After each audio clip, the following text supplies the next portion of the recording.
사람은 성숙하는 과정에서 판단과 행동의 기준이 변합니다.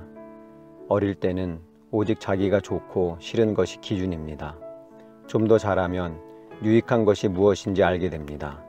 자기에게 이익이 되는지 손해가 되는지 계산할 줄 압니다.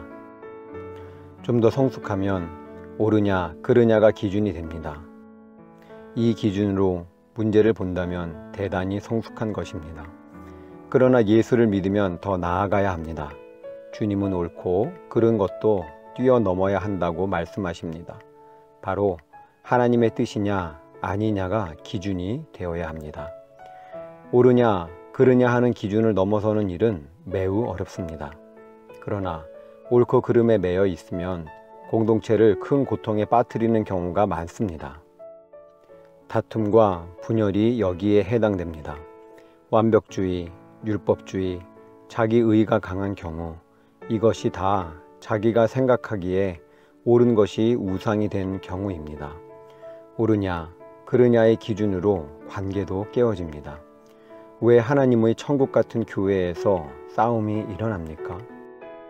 바로 이 문제 때문입니다. 옳으냐, 그르냐 하는 것은 우리를 살리지 못합니다. 그것을 넘어서서 하나님의 뜻이냐 아니냐를 생각해야 합니다. 온 인류를 구원한 예수님의 십자가 사건이야말로 옳고 그름을 뛰어넘어 하나님의 뜻을 구한 일입니다. 제 뜻대로 마시고 아버지의 뜻대로 해 주십시오. 손양원 목사님은 두 아들을 죽인 원수를 양자 삼았습니다. 옳고 그른 것을 뛰어넘은 것입니다. 예수님이 나를 위해 죽으셨음을 믿고 주 예수님이 마음에 계시니 그 주님을 항상 바라보고 살면 내 안에 변화가 일어납니다. 용서하고 또 용서하고 사랑하고 또 사랑하게 됩니다. 나는 옳고 그른 것을 바로 잡아야 하기 때문에 사랑으로 소문날 수가 없었습니다. 이렇게 핑계대면 안 됩니다. 이것은 스스로 속는 것입니다. 사랑으로 소문나면서도 얼마든지 옳고 그른 것을 바로 잡을 수 있습니다. 십자가가 바로 그 증거입니다. 십자가는 온 인류의 죄를 바로잡은 것입니다. 예수님의 십자가 때문에 죄에서 구원받은 사람이 얼마나 많습니까? 그러나 십자가는 또한 사랑의 십자가입니다. 가늠하다가 현장에서 잡혀온 여인이 돌에 맞아 죽게 되었을 때 너희 중에 죄 없는 자가 먼저 돌로 치라고 하셨습니다.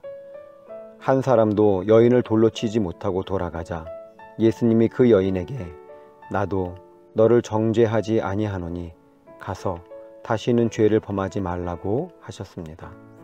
옳고 그른 것을 따지고 정죄해서 죄를 그치게 할 수 있는 것이 아닙니다. 오히려 진정한 사랑만이 죄를 그치게 하는 것입니다. 존 비비어 목사의 임재라는 책에 사모님의 이야기가 나옵니다. 사모님이 신혼 초 남편 존 비비어 목사님 때문에 너무 힘이 들었다고 합니다.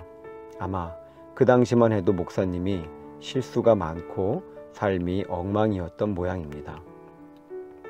그때마다 목사님이 사모님에게 사과했지만 사모님의 마음은 다쳐버리고 말았습니다. 당신이 정말 변화되면 그때 사과하세요. 그러면 내가 당신을 믿겠어요. 그 후로도 남편이 실수할 때마다 사모님은 폭언을 퍼부었습니다. 이젠 사과도 하지 마세요. 사과하는 모습도 꼴 보기 싫어요.